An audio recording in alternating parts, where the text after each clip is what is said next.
पिता के सपोर्ट के बिना तेजस्वी यादव चल ही नहीं सकते हैं। तेजस्वी यादव की अभी भी अपनी कोई आइडेंटिटी नहीं है।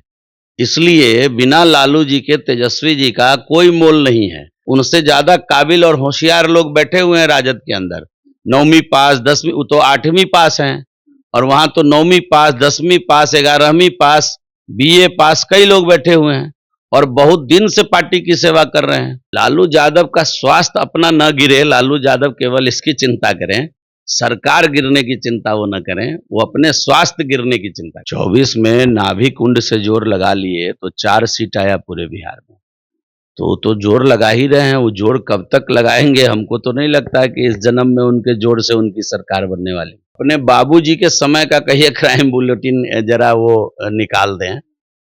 90 से लेके 2005 तक का भी क्राइम बुलेटिन उनको देते रहना चाहिए समय समय पर कि किस प्रकार बिहार से उद्योगपति भाग गए।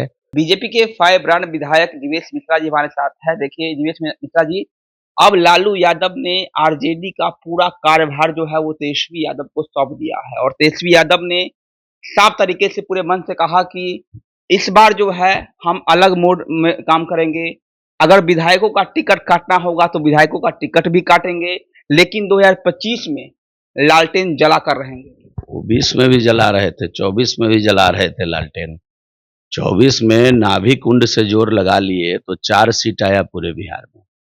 तो जोर लगा ही रहे हैं। वो जोर कब तक लगाएंगे, हमको तो नहीं लगता है कि इस जन्म में उनके जोर से उनकी सरकार बनने वाली। तो जोर लगाना तो हर पार्टी के अध्यक्ष का अपना काम होता है, वो जोर लगाते रहें, लेकिन जनता जो है बिहार की वो एनडीए की तरफ जोर लगाएगी। अब इस 2 जोड़ में किसका जीत होगा ये तो भविष्य तय करेगा। लेकिन लगता नहीं है कि जब तेजस्वी यादव को पूरा कार्यभार मिल गया है तो कहीं ना कहीं आरजेडी जो है वो मजबूत हो। इससे पहले तेजस्वी यादव कौन कार्यभार देख रहा था राजद का? इससे पहले राजद का कार्यभार कौन देख रहा था?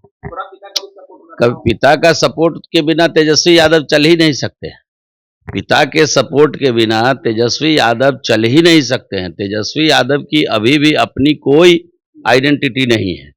इसलिए बिना लालू जी के तेजस्वी जी का कोई मोल नहीं है। तेजस्वी जी पहली बार जीतकर डिप्टी सीएम इसीलिए बन गए कि वो लालू जी के पुत्र थे। इस बात को अच्छे से समझना होगा आप लोगों को भी। और तेजस्वी जी दूसरी बार भी डिप्टी सीएम इसलिए बन गए राजद की सरकार में कि वो लालू जी के पुत्र थे। उनसे ज्यादा काबिल और होशियार लोग बैठे हुए हैं राजद के अंदर। 9वीं पास, 10वीं, वो तो 8वीं पास हैं और वहां तो 9वीं पास, 10वीं पास, 11वीं पास, बीए पास कई लोग बैठे हुए हैं और बहुत दिन से पार्टी की सेवा कर रहे हैं। तो इसलिए वो केवल केयर ऑफ में लालू जी के हैं, लालू जी के बेटे हैं। इस नाते राजद के तरफ से डिप्टी सीएम बन गए। तो इन विषय की चर्चा क्यों करते हैं आप कि उनका केयर ऑफ हट गया, अभी पूरा खलीफा हो जाएंगे? ऐसा कुछ नहीं होंगे। वो जैसे थे वैसे ही रहेंगे और हरास हो जाएगा।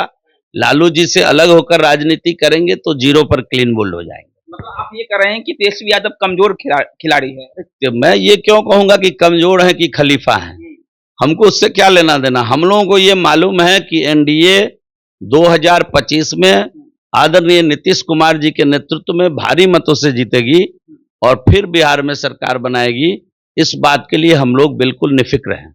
लेकिन जब लालू यादव ने भरे मन से कहा कि जो दिल्ली की मोदी सरकार है वो कमजोर है और ये इतनी कमजोर है कि अगस्त में ही गिर जाएगी। लालू यादव का स्वास्थ्य अपना न गिरे, लालू यादव केवल इसकी चिंता करें, सरकार गिरने की चिंता वो न करें, वो अपने स्वास्थ्य गिरने की चिंता करें। कह दीजिएगा हमारी तरफ से कि स्वास्थ्य ठीक रहे उनका। हम लोग भी ईश्वर से प्रार्थना करते हैं। किडनी बदल के चल रहे हैं, स्वास्थ्य उनका ठीक रहे, उनका स्वास्थ्य न गिरे, वो इसकी चिंता करे, सरकार गिरने की चिंता बेकार कर रहा है। एनडीए में सब ऑल इज वेल है ही, कहाँ गड़बड़ दिख रहा है?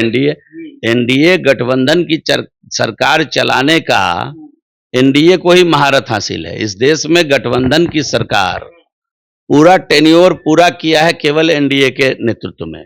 एनडीए ने ही पूरा किया है। बाकी कोई भी आप देश की आजादी के बाद देख लीजिए, जब जब गठबंधन की सरकार बनी वो बीच में ही समाप्त हो गई। एनडीए की सरकार ही आदरणीय अटल बिहारी वाजपेयी जी के नेतृत्व में 5 साल चला था। इसलिए एनडीए को कहीं से कोई खतरा नहीं है। पूर्ण बहुमत के साथ एनडीए अपनी सरकार चला रही है और देश की जनता महान है, जिन्होंने देश की आजादी के बाद लगातार 3 बार पूर्ण बहुमत के साथ एनडीए को सत्ता में बिठाया। उन देश की जनता महान है। लेकिन अंतिम सवाल रहेगा कि तेजस्वी यादव जो है वो क्राइम बुलेटिन जारी कर रहे हैं सुबह सुबह, और आप बता रहे हैं कि बिहार में कितनी हत्याएं हो रही है, कितना बलात्कार हो रहा है, महंगाई चरम पर है। अपने बाबूजी के समय का कहिए क्राइम बुलेटिन जरा वो निकाल दें। 90 से लेके 2005 तक का भी क्राइम बुलेटिन उनको देते रहना चाहिए समय समय पर, कि किस प्रकार बिहार से उद्योगपति भाग गए। उस समय एक ही इंडस्ट्री बिहार में चलती थी, वो था अपहरण का इंडस्ट्री। तो वो सब भी उनको निकाल निकाल के समय समय पर लोगों को बताना चाहिए कि उनके माता पिताजी के समय में क्या आतंक राज था। ये उनको समय समय पर रखना चाहिए।